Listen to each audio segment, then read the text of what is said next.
नमस्कार फ्रेंड्स।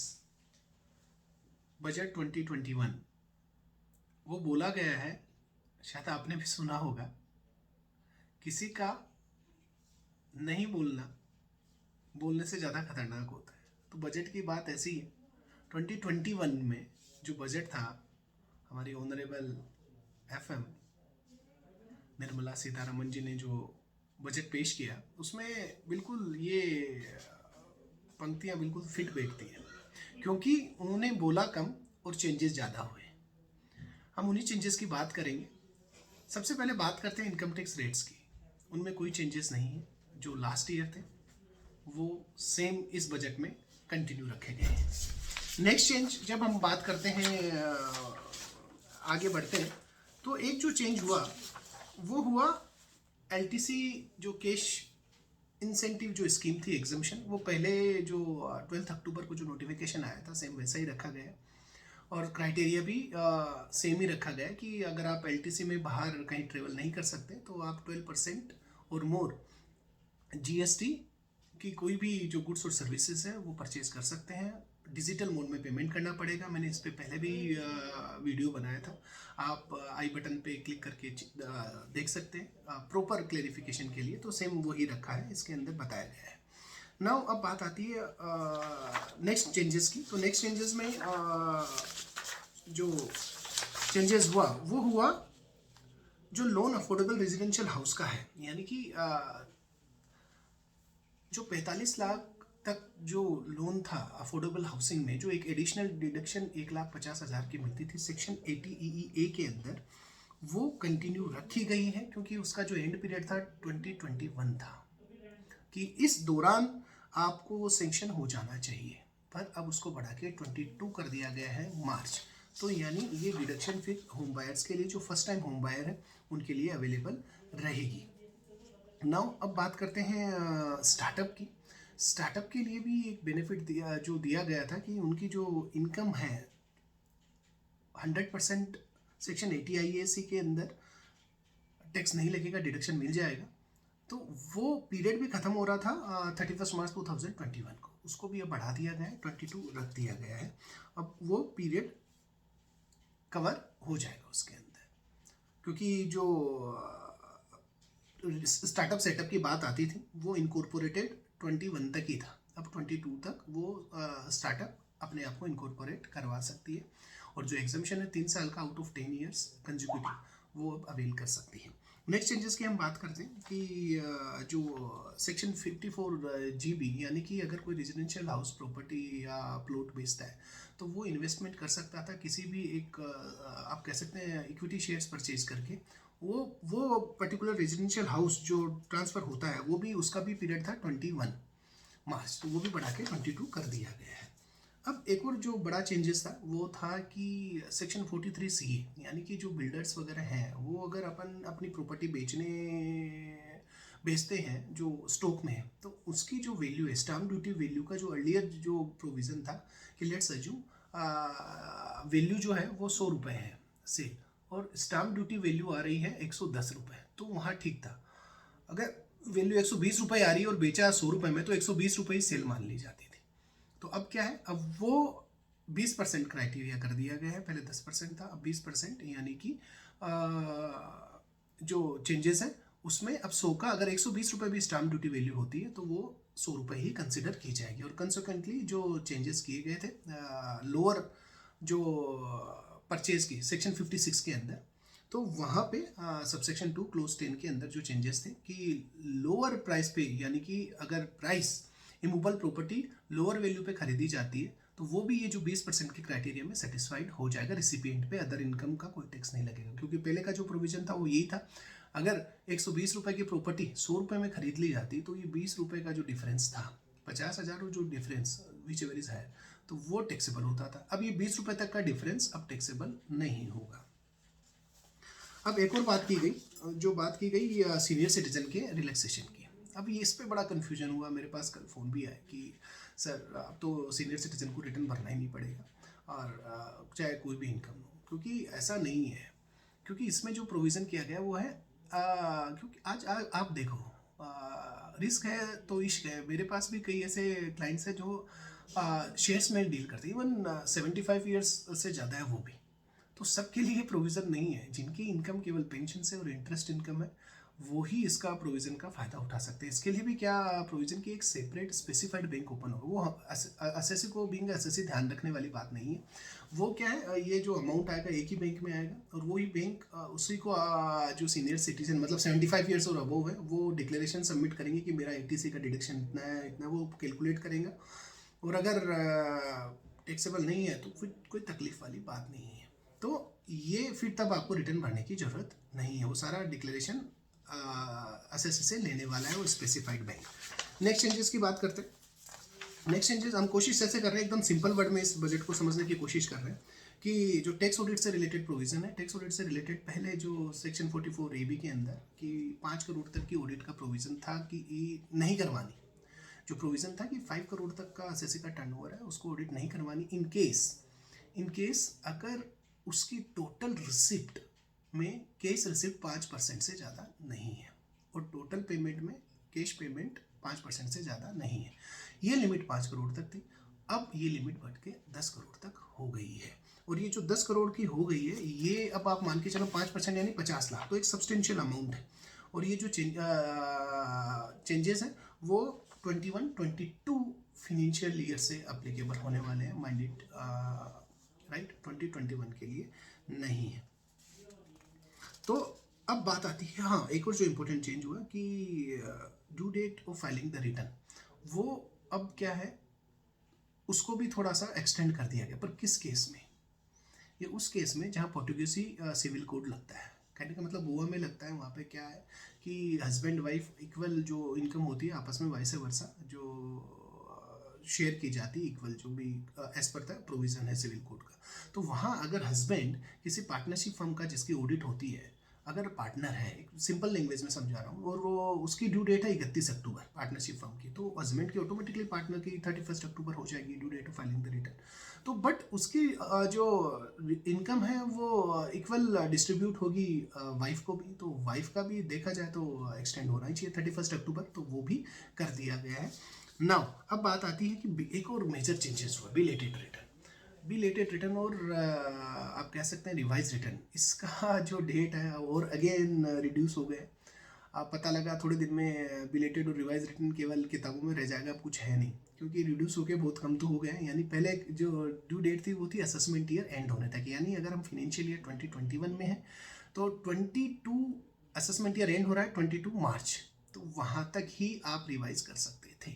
अब क्या है, ये 3 महीने और रिड्यूस कर दिया गया है, यानी दिसंबर 21 तक ही आप रिवाइज और बिलेटेड कर सकते हैं फिनेंशियल ईयर 2021। नाउ अब बात आती है डिविडेंड का जो चेंजेस हुआ कि डिविडेंड इनकम जो मिलती है उस पर एडवांस टैक्स जो 234C के अंदर दिया जाता है, और उसके अंदर अब कैलकुलेशन वैसे ऐसा नहीं है कि हमें इंस्टॉलमेंट पे टैक्स देना पड़ेगा। अब तो जब डिविडेंड का अमाउंट सर्टेन हो जाएगा कि हाँ ये है, तब उसके बाद हमें एडवांस टैक्स देना रहेगा, हर इंस्टॉलमेंट में देना नहीं है, क्योंकि अनसर्टेनिटी रहती है डिविडेंड मिलने पे, क्योंकि as it is taxable in the hands of shareholder from last year. Share पहले तो टैक्सेबल ही नहीं था तो कोई दिक्कत ही नहीं थी, अब ये एक्चुअली अच्छा मूव है। अब बात करते हैं डिस्प्यूट रेजोल्यूशन कमेटी। अब बात है कि डिस्प्यूट रेजोल्यूशन कमेटी जो कंस्टिट्यूट करेंगे कि जो छोटे बोला गया छोटे एसएससी के लिए, और उसके लिए लिमिट भी रख दी गई कि कोई भी ऐसा पर्सन जिसकी रिटर्न इनकम 50 लाख रुपीज़ और लेस है and the aggregate amount of variation जो होगा 10 लाख रुपए से कम होगा, 10 लाख या 10 से कम, तो ठीक है, वो एक डिस्प्यूट रेजोल्यूशन कमेटी के पास जा सकता है। अब ठीक है जा सकता है, पर इसमें से सब बाहर कर दिए गए, सर्च केस बाहर कर दिए गए, या आप देखो कि अगर फाइन प्रिंट आपने पढ़े हैं तो उसके अंदर जो बाहर से सपोज करो कोई केस हो गया या कोई प्रोसिक्यूशन या डिटेंशन हो गया जीएसटी अदर एक्ट में भी, तो भी फिर आप इसमें इनकम टैक्स एक्ट के अंदर इसको आप बेनिफिट नहीं ले सकते। और सबसे बड़ी बात यह है कि इसके अंदर जो वर्ड यूज़ किया गया डिस्प्यूट रेजोल्यूशन का, वो इसके अंदर जो पावर दिया गया है डिस्प्यूट रेजोल्यूशन कमेटी को, उसके अंदर वेवर और reduce of penalty impossible, interest की बात कहीं नहीं की गई है, तो इंटरेस्ट तो जहाँ तक ड्राफ्टिंग है वहाँ तो लगेगा। अब AAR अब BAR हो गया, R बार हो गया अथॉरिटी ऑफ एडवांस रूलिंग अब नहीं रहा, अब वो बोर्ड ऑफ एडवांस रूलिंग बन चुका है। तो ये कुछ चेंजेस थे और उसके अंदर फाइन प्रिंट में बहुत डिटेल्ड में है, केवल मैंने आपको एकदम ब्रीफ बताया है अभी। नेक्स्ट जो मेजर चेंजेस था सेक्शन 147, अब यहाँ तो ऑल टुगेदर चेंज, इवन इसमें अमेंडमेंट नहीं हुआ, ये सेक्शन ही नया बन गया। भले ही सेक्शन का जो कोड है वो 147 रहा हो, पर सेक्शन ही नया होगा, क्योंकि जो हमारा 147 नॉर्मल जो हमारे एकदम लेमेन में समझने वाले हैं, वहाँ एक वर्ड था 147, यानी कि रीओपनिंग ऑफ असेसमेंट। रीओपनिंग मतलब अगर किसी ने रिटर्न भी भरा नहीं भी भरा, कुछ ऐसा रीज़न टू बिलीव है, मतलब एकदम प्रॉपर सबूत होने चाहिए उनके पास, तो ये केस रीओपन हो जाते थे। और इसका टाइम पीरियड था नोटिस का 6 साल, जो अब रिड्यूस करके 3 साल कर दिया गया है। तो ये क्या था, अब रीज़न टू बिलीव हटा दिया गया है, बिल्कुल रीज़न टू बिलीव हटा दिया गया। अब जो वर्ड यूज़ किया गया वो आपके सामने पढ़ रहा हूँ, issued only when there is a information with the assessing officer which suggest that the income chargeable to tax escape assessment. अब वो इन्फॉर्मेशन क्या है, इसका ना मेरे को मालूम हो, शायद अगर आप में से किसी को मालूम हो तो मेरे को टेक्स्ट मैसेज जरूर करिएगा कि वो एक्चुअली इन्फॉर्मेशन कौन सी, असेसिंग ऑफिसर क्या सजेस्ट करेगा। वो कुछ भी बड़ा दिक्कत वाला सा आप कह सकते हैं, एक बहुत ही कैजुअल वर्ड है, information suggested by the other if we compare it to the reason to believe. तो वो बड़ी दिक्कत वाली बात है कि रीजन टू बिलीव हट गया है और information suggested by the you, तो मान के चलिए कि कहीं भी कुछ भी इन्फॉर्मेशन आ सकती है, केस ओपन हो सकता है। और फेसलेस असेसमेंट में केस ओपन होना, इवन केस एक ओरिजिनल केस ही कंप्लीट हो जाए, वो बड़ी बात है अच्छी तरीके से, क्योंकि प्रेजेंटेशन देना, सब कुछ देना, वो अपने आप में एक टीडियस थिंग है। यहाँ एक वेलकम मूव क्या है, अदरवाइज क्या है, देखो ऐसा नहीं है 148 सीधा आ जाएगा। उससे पहले 148A इंट्रोड्यूस किया गया, उसमें बोला कि सीधा नहीं आएगा, आपको एक तरीके से शोकोस नोटिस कि भाई हम आपको 148 क्यों ना लगाएं, तो आप उस पर अपना सबमिशन दें कि ये कारण है इसलिए नहीं लगना चाहिए। अब वो अगर हम रिजेक्ट कर दे तो अब वो पावर है यू के पास। तो यहाँ देखने वाली बात है, अगर इसके लिए SOP स्टैंडर्ड ऑपरेटिंग प्रोसीजर आ जाए कि भाई एक प्रॉपर अप्रूवल, बोला है अप्रूवल के लिए, ऐसी बात नहीं है, बट अप्रूवल एक रियल सेंस वो पढ़े देखे, तब तो ठीक है, हम रियल सेंस में जो चेंजेस हैं वेलकम हुए। अदरवाइज अगर जो पर्टिकुलर जिस मतलब के लिए बनाया गया है वो फिर दिक्कत भी दे सकता है SSC को। तो ये 147 आपको इससे कहीं टाइम लिमिट रिड्यूस हुआ है, बढ़ा है ये वाली, क्योंकि 143(2) जो 6 महीने का पीरियड था, अब कहीं बढ़ के 3 साल तो नहीं हो गया है, सोचना आप। जो टेक्निकल वन है, मैं इस पर कुछ भी नहीं कह रहा, तो ये सोचने वाली बात है। नाउ हम एक और अमेंडमेंट की बात करते हैं।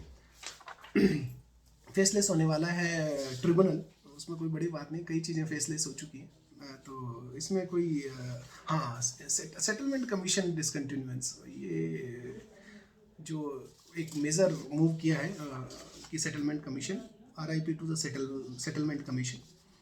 नाउ अब बात आती है यूलिप। अब यहाँ पे कई हमारे आप हम में से ऐसे होंगे जो यूलिप परचेज करते हैं, यूनिट लिंक इंश्योरेंस प्लान। अब वहाँ क्या है, वो 10(10)D के अंदर जो प्रोविज़न दिया गया है, वहाँ यूलिप से जो पैसा इनकम होती है वो एग्जम्प्ट रहती है। अब यहाँ पे क्या है कि हाई नेटवर्थ, यहाँ बोला गया हाई नेटवर्थ वाले लोगों को लिए ये एक तरीके से वो अपना टैक्स आराम से बचा सकते हैं। अब क्या बोला गया, अगर किसी ने भी प्रीमियम 2.5 लाख से ज़्यादा किसी भी ड्यूरिंग द प्रीवियस ईयर पे किया है यूलिप के लिए, तो वो उसको ये यूलिप को इक्विटी ओरिएंटेड फंड, यानी जिस पे 111A और 112A अप्लीकेबल है, माना जाएगा, कैपिटल गेन की कैलकुलेशन की जाएगी। ये एक मेजर चेंजेस हुआ। ULIP is now not exempted, जो कंडीशन स्पेसिफाइड है 2.5 लाख वाली, उस पर टैक्स देना पड़ेगा। नेक्स्ट चेंजेस की हम बात करते हैं, वो चेंजेस है related to, that is related to goodwill. Goodwill पे अब डेप्रिसिएशन नहीं मिलने वाला, गुडविल पे नहीं मिलेगा डेप्रिसिएशन, सोचने वाली बात है, पर ये हटा, अब गुडविल डेप्रिसिएटेड नहीं होगी। इस पर ज़्यादा डिस्कस यहाँ फिलहाल, क्योंकि टाइम टेकिंग प्रोविज़न है जो हुआ। अब एक और चीज़ 144ADA, यहाँ पे क्या हुआ, यहाँ एक और मेजर चेंज हुआ कि भैया पहले कन्फ्यूजन ये था 44ADA जो एक प्रेजम्पटिव इनकम है, उसमें ये बोला गया था कि जो ये एप्लीकेबल किसके लिए, प्रोफेशनल। बड़ा कन्फ्यूजन था कि भाई प्रोफेशनल जो 44AA में डिफाइन है वो प्रोफेशनल, तो क्या इसके अंदर पार्टनरशिप फर्म आएगी नहीं आएगी, या LLP आएगी नहीं आएगी, it is very much clear now. इसमें इंडिविजुअल, HUF और पार्टनरशिप फॉर्म नॉर्मल वो आने वाली है, LLP बाहर है, right, it is very much clear. Now एक और चेंजेस हुआ, that is tax deducted and source 206C1H। आपने पढ़ा होगा, मेरे आई वीडियो में आप देख सकते हैं, आई बटन पे। पहले ये ऑलरेडी इतना कॉम्प्लिकेटेड था, अब एक TDS का सेक्शन और आ गया है, और वो TDS अब क्या बोलता है, सेम सिमिलर कंडीशन है, और 194Q के अंदर वो TDS कटेगा। सिमिलर कंडीशन है कि आप देख सकते हैं, मैं लिमिट भी देख लेता हूँ, क्रॉस वेरीफाई कर लेता हूँ कि किसी भी जो असेसी है उसका टर्नओवर अगर 10 करोड़ से ज़्यादा है और किसी को भी वो पेमेंट करता है अपने जिससे वो बाई करता है 50 लाख से ऊपर ड्यूरिंग द प्रीवियस। अब यहाँ पे पेमेंट की बात नहीं, यहाँ परचेज की बात बोली है। अब 206C1H में वहाँ पे रिसिप्ट की बात बोली गई थी, वहाँ थोड़ा सा अब देखने वाली है कन्फ्यूज़न कि क्या रहेगा, क्योंकि कई लैंग्वेज का कहीं ना कुछ कन्फ्यूज़न है। तो वहाँ पे TDS कटेगा, वो TDS कटेगा 0.1%। TDS लो पे रखा है कि भाई लोअर है, परंतु अगर ये पेन ना हो तो भैया ये 5% हो जाएगा। ऑलरेडी कई सेक्शन है, और इस हमारी फेरिस्त बड़ी लंबी हो गई है TDS की। ए से लेके हम क्यू तक आ गए हैं, पी भी आ गया, जैसे कि मैंने बताया कि जो TDS कटेगा। एक चीज़ और मैं पी भी इंसर्टेड है कि जो सीनियर सिटीजन वाला हमने डिस्कस किया था, वहाँ पे फिर पी के अंदर 194 अगर कुछ TDS बनता है तो वहाँ TDS कटेगा। अब एक और चीज़ बोला गया कि बात थी, एक और मेजर जो चेंजेस हुआ था वो हुआ था कि इंटरेस्ट जो वेरियस फंड में है वो, जैसे EPF एम्प्लॉय प्रोविडेंट फंड, अब लैंग्वेज क्वाइट कंफ्यूजिंग। आप देखिए सर्कुलेट भी व्हाट्सएप, हमारी जो यूनिवर्सिटी है, बहुत सारी इवन न्यूज़ चैनल्स ने भी इसमें काफ़ी कन्फ्यूजन क्रिएट किया।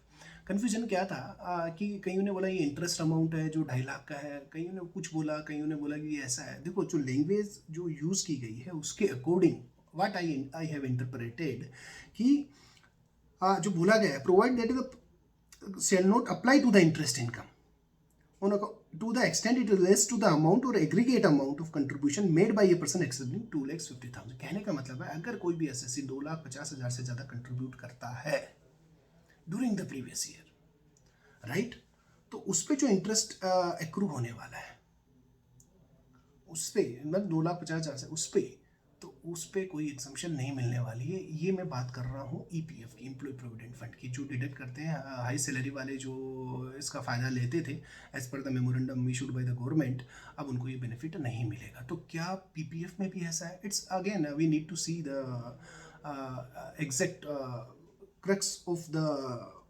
लैंग्वेज, क्या जो ड्राफ्टिंग की गई है वो क्या बोलना चाहता है, और इस पर क्लैरिफिकेशन पक्का आने वाला है। कई 2-3 सेक्शंस हैं जिन पे क्लैरिफिकेशन पक्का आने वाला है। और इसमें एक चीज़ है जो ऑलरेडी बैलेंस है, क्या उस पर जो ड्यू होगा तो क्या उस पर भी ऐसा है, तो ये देखने वाली बात, क्योंकि वर्ड यूज़ किया गया during the previous year contributed 2,50,000, तो मेरे ख्याल से जो वर्ड लिखा गया है तो जो पुराना बैलेंस है उस पर कोई ऐसा दिक्कत नहीं आने वाली, पर जो आगे जो 2.5 लाख से ज़्यादा अगर कंट्रीब्यूट किया है उस पर जो इंटरेस्ट उससे ज़्यादा, तो इंटरेस्ट एक्रू होगा उससे ज़्यादा के अमाउंट पे, वो अब एग्जाम्पशन में नहीं रहने वाला है। फ्रेंड्स, मैंने बड़े नटशेल में कुछ जो ऑलमोस्ट जो मेजर चेंजेस थे वो मैंने कवर किए हैं, और आपसे इनपुट भी चाहूँगा। आप ज़रूर कमेंट बॉक्स में कमेंट करें, and till then thanks a lot from my side. Will be available with a detailed view on particular sections very soon. Thank you, thanks a lot from my side. Thank you.